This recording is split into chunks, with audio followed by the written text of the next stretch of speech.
Moi c'est Rita Jachari, je suis DJ, programmatrice au VK.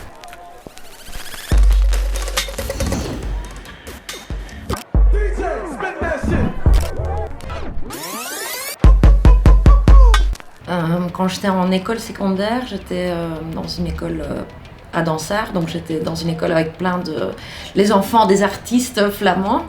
Et en fait, on avait un ami qui recevait de l'argent de poche pour s'acheter des vinyles. Et donc, il habitait vraiment près de l'école et on allait souvent chez lui. Et la plupart de nous la plupart de notre groupe d'amis a commencé à acheter des vinyles.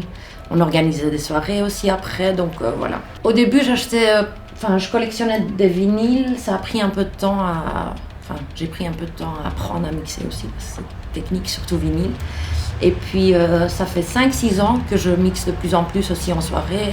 Donc, le collectif dont je parlais à l'école secondaire s'appelle 5-4 Collectif.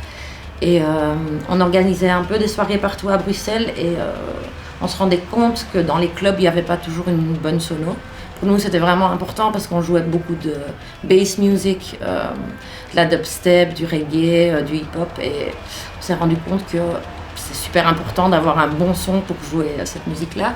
Et donc, en 2014, je pense, on a décidé de faire un crowdfunding et de construire un sound system. Depuis très peu de temps, je suis aussi la backing DJ de Clara.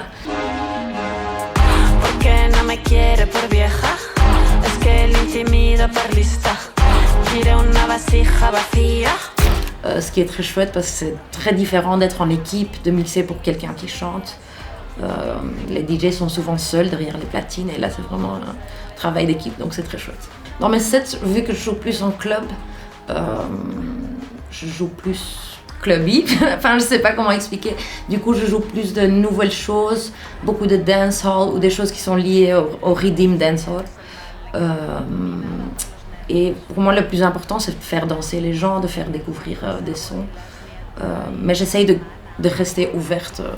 Après, je pense dans ma collection de vinyles, c'est beaucoup plus large que ce que je joue en soirée, par exemple. Après, je fais des magasins, des marchés de vinyles aussi, ou des marchés seconde main.